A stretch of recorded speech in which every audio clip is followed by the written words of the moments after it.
ये आकाशवाणी रायपुर है। प्रादेशिक समाचार बुलेटिन के साथ मैं शुभ्रा भट्टाचार्य।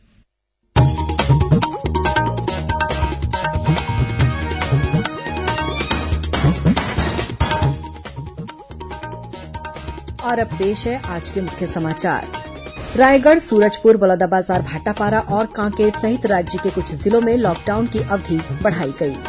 प्रदेशव्यापी वर्चुअल योगाभ्यास और योग परामर्श कार्यक्रम का आज से हुआ शुभारंभ। केंद्र की एनडीए सरकार के 7 साल पूरे होने पर सेवा ही संगठन अभियान के तहत भाजपा कार्यकर्ताओं ने जरूरतमंदों को राशन सामग्री, सैनिटाइजर और मास्क का वितरण किया। और मौसम विभाग के अनुसार आगामी 3 जून तक केरल में दस्तक दे सकता है मानसून। अगले 24 घंटों के दौरान छत्तीसगढ़ के कुछ स्थानों पर अंधड़ चलने और हल्की वर्षा होने की संभावना।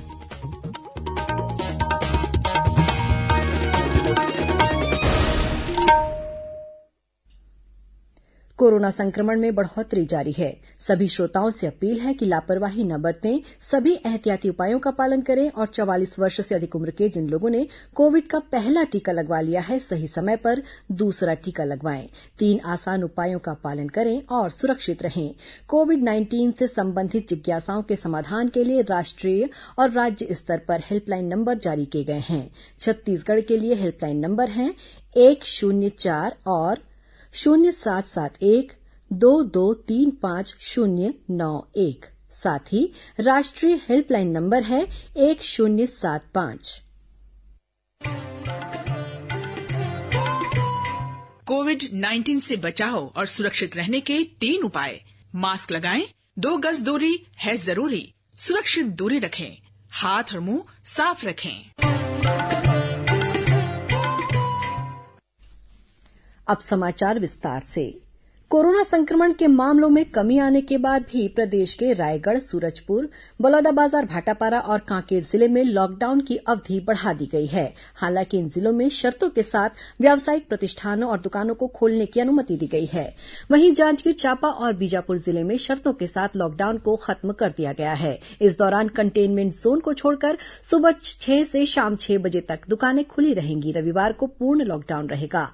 रायगढ़ जिला कलेक्टर भीम सिंह ने आगामी 5 जून की रात 12 बजे तक के लिए लॉकडाउन को बढ़ाने का आदेश जारी किया है। इस दौरान व्यापारिक गतिविधियों के साथ कुछ अन्य रियायत भी दी गई है। निजी निर्माण कार्य के लिए शर्तों के साथ अनुमति दी जाएगी, जबकि निर्माण सामग्री सहित तिरपाल और प्लास्टिक से संबंधित दुकानों के संचालन की अनुमति सुबह 8 बजे से शाम 5 बजे तक होगी। वहीं सूरजपुर जिले में भी लॉकडाउन की अवधि 10 जून तक बढ़ा दी गई है। इस दौरान कंटेनमेंट जोन को छोड़कर लॉकडाउन में दी गई रियायत पूर्ववत जारी रहेगी। बलौदाबाजार, भाटापारा जिले में लॉकडाउन को 13 जून की सुबह 6 बजे तक के लिए बढ़ा दिया गया है।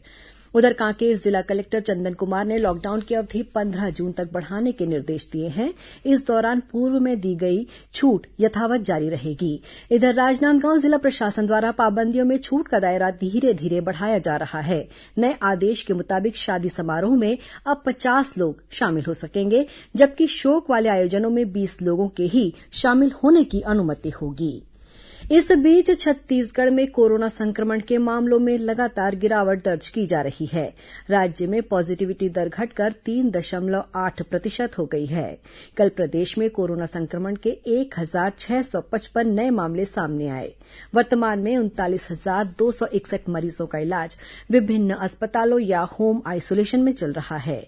स्वास्थ्य मंत्री टीएस सिंहदेव ने आज रायपुर में पत्रकारों से बातचीत करते हुए कहा कि राज्य में कोरोना संक्रमण में लगातार गिरावट दर्ज की जा रही है, लेकिन अभी भी सतर्क और सजग रहने की जरूरत है।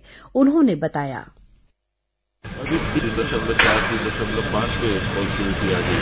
कल एतवार था, टेस्टिंग भी कुछ कम थी तो संख्या कुछ कम आई। तो हमको दोनों देखना है, प्रतिशत भी देखना है और संख्या भी। अभी भी पॉजिटिव केसेस की संख्या करीब 40,000 के आसपास है। मार्च महीने में छत्तीसगढ़ में 256 केस और 256 केस से हम दूसरे लहर में चले गए। तो इसकी जो संभावनाएं हैं पूरी तरह से ध्यान में रखते, बहुत सतर्कता रखते, आने वाले महीनों 1 आध साल भी हो जा सकता है कि हम लोगों को ये जो एहतियात बरतना है, हर नागरिक को बरतना पड़ेगा। क्योंकि इसका फैलाव वैज्ञानिकों के पास वो इसका उपचार अभी मिला है, न किसी शासन के बस की बात है कि अगर बहुत बड़े पैमाने पर फैलेगा। इधर वैज्ञानिक भी अपना काम करें, शासन भी अपनी तैयारियां रखें अधिक से अधिक, और नागरिक भी इस बात को समझें कि एक ऐसी अनहोनी दशकों में, शताब्दी में एक बार आई है, जिसका सामना हम सबको मिलकर समझदारी से करना है।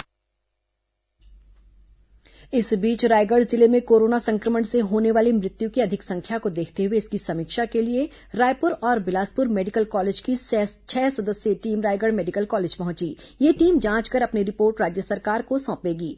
इधर प्रदेश में कोरोना टीकाकरण का कार्य जोर शोर से जारी है। प्रदेश में अब तक 70,16,957 लोगों को कोरोना का टीका लगाया जा चुका है। वहीं राज्य में कल तक 18 से 44 वर्ष आयु वर्ग के 7,85,000 से अधिक लोगों को टीका लगाया जा चुका है। केंद्र सरकार कोविड महामारी के दौरान लोगों की सुविधा के लिए बनाई गई राष्ट्रीय स्तर की 4 हेल्पलाइन नंबर के बारे में जागरूकता पैदा कर रही है। केंद्रीय सूचना और प्रसारण मंत्रालय अपने विभिन्न विभागों के जरिए इन हेल्पलाइन के बारे में जागरूकता को बढ़ावा दे रहा है। विभिन्न हेल्पलाइन नंबर इस प्रकार हैं। कोविड संबंधी सवालों का जवाब देने के लिए स्वास्थ्य और परिवार कल्याण मंत्रालय की हेल्पलाइन है 1075। महिला और बाल विकास मंत्रालय की चाइल्ड हेल्पलाइन नंबर है 1098। वरिष्ठ नागरिकों के लिए सामाजिक न्याय और अधिकारिता मंत्रालय का हेल्पलाइन नंबर है 14567। ये सेवा दिल्ली, कर्नाटक, मध्य प्रदेश, राजस्थान, तमिलनाडु, तेलंगाना, उत्तर प्रदेश और उत्तराखंड के लिए काम कर रही है। मनोवैज्ञानिक सहायता के लिए राष्ट्रीय मानसिक स्वास्थ्य और तंत्रिका विज्ञान संस्थान निम्हांस का नंबर है 080461100007। पिछले कई महीनों से सरकार कोविड उपचार नियमों, कोविड अनुकूल व्यवहार और टीकाकरण जैसे महत्वपूर्ण मुद्दों के बारे में विभिन्न मीडिया प्लेटफॉर्मों के जरिए भी जागरूकता पैदा कर रही है। प्रदेश में कोरोना संक्रमण की रोकथाम के लिए विभिन्न सामाजिक संस्थाओं और आम लोगों द्वारा जन जागरूकता अभियान चलाया जा रहा है। इसी कड़ी में जशपुर जिले में स्वच्छताग्राहियों द्वारा मोर घर सुरक्षित घर के तहत जिले की विभिन्न ग्राम पंचायतों में घर घर जाकर ग्रामीणों को कोरोना संक्रमण की रोकथाम के लिए जागरूक किया जा रहा है।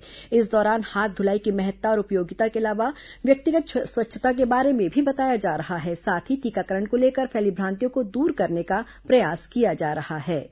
इस अभियान में आंगनबाड़ी कार्यकर्ता, मितानिन, ग्राम पंचायत के सरपंच, सचिव और पंचों का सहयोग लिया जा रहा है। वहीं दुर्ग जिले में भी स्वच्छताग्राही समूह की महिलाएं कोरोना संक्रमण की रोकथाम के लिए गांव-गांव जाकर हाथ धुलाई की महत्ता और उपयोगिता के बारे में लोगों को जागरूक करने के साथ ही टीकाकरण के लिए भी प्रेरित कर रही हैं। इधर राजनांदगांव जिले के छुईखदान में लॉकडाउन के दौरान बेजुबान जानवरों और पक्षियों के लिए समाजसेवी संगठनों द्वारा भोजन पानी की व्यवस्था की जा रही है। राज्य सरकार ने कोरोना महामारी से मृत व्यक्तियों के बेसहारा बच्चों को निःशुल्क स्कूली शिक्षा के साथ ही छात्रवृत्ति दिए जाने के उद्देश्य से छत्तीसगढ़ महतारी दुलार योजना के क्रियान्वयन की अधिसूचना जारी कर दी है। योजना का क्रियान्वयन स्कूल शिक्षा विभाग द्वारा किया जाएगा। योजना के तहत कक्षा 1 से 8वीं तक बच्चों को 500 रुपए प्रतिमाह और कक्षा 9वीं से 12वीं तक के विद्यार्थियों को 1000 रुपए प्रतिमाह छात्रवृत्ति दी जाएगी।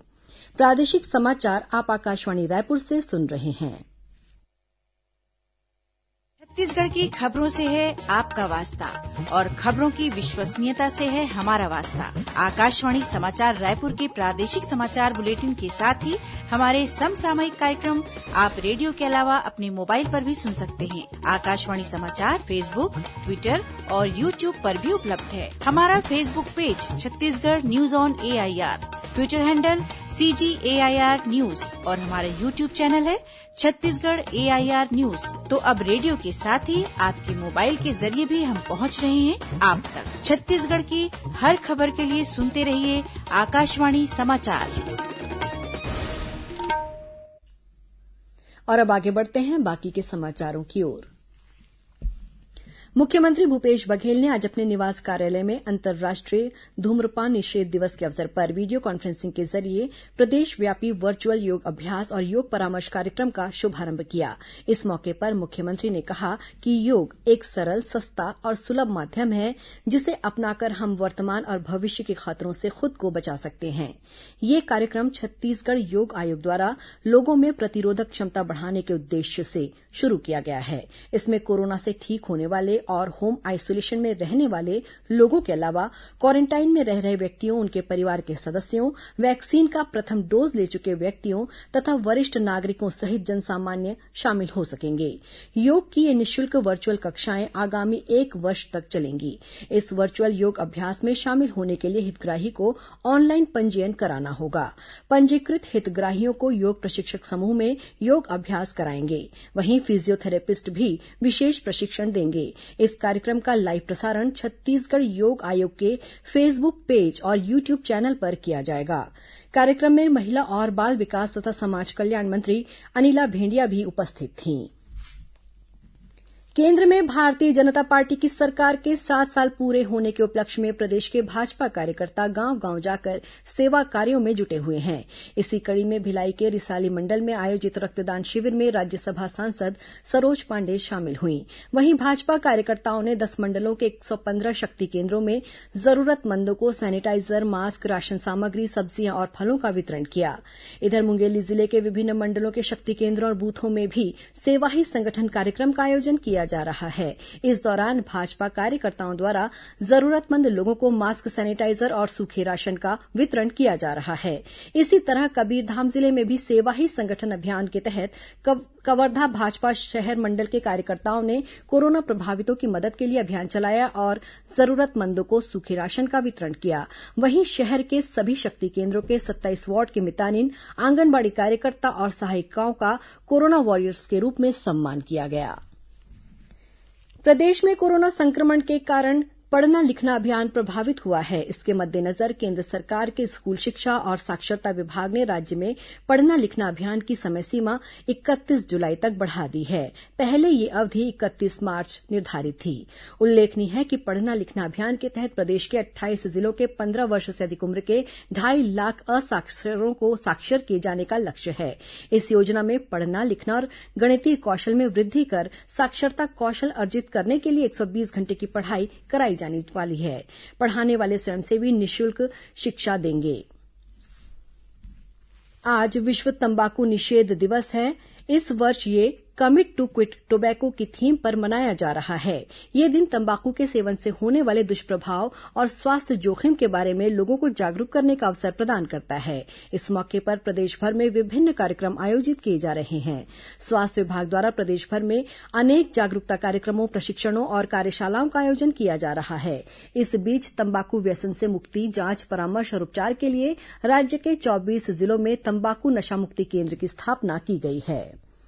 हज यात्रा पर जाने वाले आवेदकों को इस साल अपनी स्वास्थ्य संबंधी जानकारी हज कमेटी ऑफ इंडिया की वेबसाइट पर ऑनलाइन अपलोड करनी होगी। छत्तीसगढ़ राज्य हज कमेटी के कार्यपालन अधिकारी साजिद मेमन ने बताया कि सऊदी सरकार द्वारा निर्धारित की गई उम्र के मापदंड के अनुसार आवेदन करने के लिए पात्र आवेदकों को ऑनलाइन स्वास्थ्य सत्यापन के तहत कोविड-19 से बचाव के लिए उनके द्वारा ली गई वैक्सीन की डोज का विवरण, वैक्सीन का नाम और उसका प्रमाण पत्र अपलोड करना होगा। साथ ही पिछले 6 माह में किसी भी बीमारी से अस्पताल में दाखिल न होने संबंधी जानकारी और कोरोना संक्रमण काल को देखते हुए इस साल हज यात्रा करने की सहमति ऑनलाइन जल्द से जल्द जमा करने के निर्देश दिए गए हैं। मुख्य सचिव अमिताभ जैन ने आगामी मानसून सीजन में प्रदेश में बाढ़ और वर्षा से उत्पन्न स्थितियों से निपटने के लिए सभी आवश्यक तैयारियां पूर्ण करने के निर्देश अधिकारियों को दिए हैं।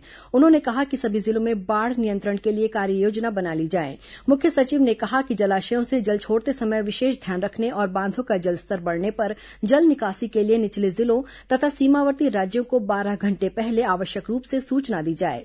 इसी प्रकार नगरीय क्षेत्रों में वर्षा पूर्व नालों की सफाई कर ली जाए।